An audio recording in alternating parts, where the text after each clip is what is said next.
Howdy, my name's Brian Foley, and I'm a criminal lawyer here in the Houston-Conroe area. And today we are going to be talking about a new Court of Criminal Appeals opinion. It's actually from November of 2022, but that's still pretty new. It's called State versus Hardin, and it goes over what happens when an officer tries to pull you over for failure to maintain a single lane. Now, this particular offense has been, I don't know if I'd call it the bane of prosecutors' existence for a long time. I know when I was a prosecutor, if this was the only reason for the traffic stop, I was always worried because there's this two-prong deal with the statute, and there's been a lot of confusion over the years with how it really operates. So the statute has these two parts. It says you have to stay in one lane, and then you have to do that safely, okay? Here's the actual language. It's section 545.060 of the Texas Transportation Code, and it says an operator on a roadway divided into two or more clearly marked lanes for traffic, one, shall drive as nearly as practical entirely within a single lane, and may not move from the lane unless that movement can be made safely.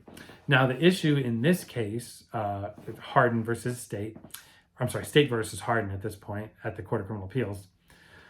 The issue here was that Mr. Hardin had driven and his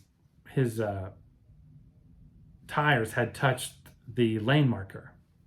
They had not gone all the way over. They had not gone over for any lengthy period of time. There were no other cars that had to swerve because he did this. The officer just said that they touched the lane. He failed to maintain entirely inside that one lane. And so he said, bang, that is reasonable suspicion for me to pull a vehicle over. Well, the Court of Criminal Appeals had actually issued an opinion a while back in a case called Lemming versus State. And that was what we call a plurality opinion. It was not necessarily enough justices to be a majority of the, well, not justices, they're called judges on the Court of Criminal Appeals. But anyway, there were not enough judges in agreement to give it a majority opinion. It was a plurality, and it said that it doesn't necessarily have to be unsafe. Well, this case, the Hardin versus State, or State versus Hardin, this case says that it does have to be both of those things, and it puts to bed all the argument about whether or not an officer has to do this with just one part of the statute or both. It is got to be both. You have to drive as nearly as practical entirely within a single lane, and that movement must be unsafe in some way. And if you don't have evidence that it's unsafe the way that it happened, then you are not allowed to pull that person over. So a good thing to talk about here would be, when does the traffic stops start in the eyes of the court, okay? When you have signaled as the police officer that this person must submit to your authority as a police officer. So the typical way that officers will do that is by lights and siren, or just lights. So if you turn your red and blue flashing lights on in your police car, that is the moment. Everything that happened before that moment, that's what you can use to determine whether you had reasonable suspicion. If it happens after that, can't use it. It's going to be fruit of the poisonous tree unless you had full reasonable suspicion prior to those lights going on. So what should an officer be doing? Well, the officers should be waiting a little bit. If all that's happened is somebody's lane, has touched the side of that lane, if the officer just waits a little bit, they'll probably find another, traffic stop. That's what I used to say as a prosecutor. But, they don't. Oftentimes they don't, and they get themselves in these situations where they're making an illegal stop. The court determined in this case it was an illegal stop, but they didn't go as far as to say that every time someone touches that lane, and it's that would always be safe, right? They didn't say how long it has to be, and they'll determine that on a case-by-case basis. Because if you, let's say you touch those lines, but there's another person right next to you and a little bit in front of you, so you probably should have seen them, and that car has to swerve out of the way because otherwise they thought they were going to hit you, well, that would probably be unsafe, and it's not staying nearly as practical within an entire single lane, right? And another thing that's interesting here, why is this even an issue? Well, probably the same reason most traffic offenses are an issue. It's because the legislature didn't write a very clear statute. See, it doesn't say you have to drive entirely within a single lane. It says you shall drive nearly as practical entirely within a single lane. And the court justice or Judge Newell goes to great lengths in this opinion to say that there's a difference between those, that it's you almost, and this is what he says, considering the statute as a whole, the statute is clear and unambiguous. Nearly means almost but not quite, and practical as it is used in the statute simply means having or displaying good judgment or sensible. Okay, so he's saying that you almost but not quite have to stay in your lane, and that's exactly what the legislature wrote. So would we have all these issues with this particular crime if the legislature had been a little more careful in writing this? Yeah, probably. We wouldn't have as many issues. The Lemming case wouldn't have been decided.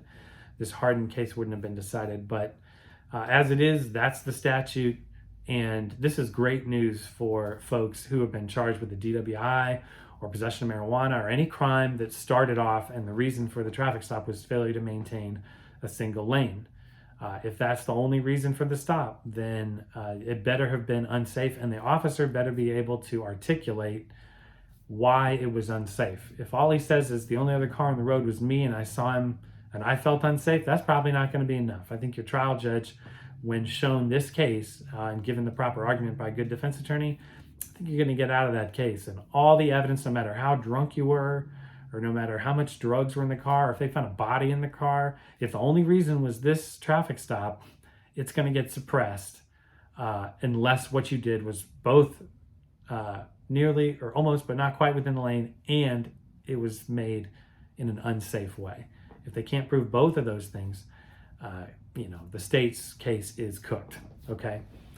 And now for all the appellate nerds, if you're still with us after about 7 minutes here talking about this case, I want to talk to you about the concurrence, okay?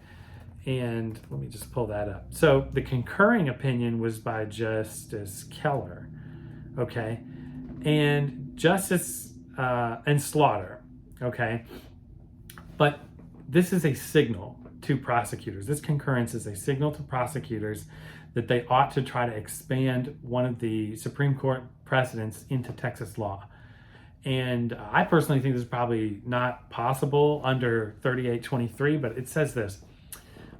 Justice Slaughter, or Judge Slaughter, I agree with the court's statutory interpretation of 545-060 and its ultimate conclusion upholding the trial court's ruling granting appellee's motion to suppress. But I write separately to observe that this situation appears to be a classic case of reasonable mistake of law by the officer who pulled appellee over. And she cites Justice Slaughter cites the Hardin versus North Carolina case 574 U.S. 54 from 2014. This is an interesting case, okay? The Hardin, H-E-I-N case versus North Carolina, it said that an officer who made an illegal stop, the traffic violation he thought had occurred didn't occur. But the law was so confusing, it was reasonable for him to think that it might have occurred. So we shouldn't punish the officer when he finds the dead body or he finds the drugs in the car, finds the DWI, whatever.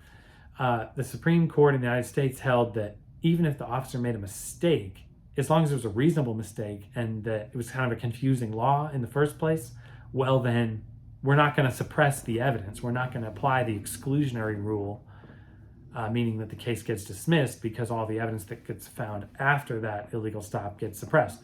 They're not going to do that, okay? That's what that case says. So pretty sure what this concurring opinion is doing is signaling to the Texas prosecutors around the state, you ought to bring this and you ought to be arguing this as one of the reasons why your case should get overturned, why the judge's ruling suppressing the evidence should get overturned.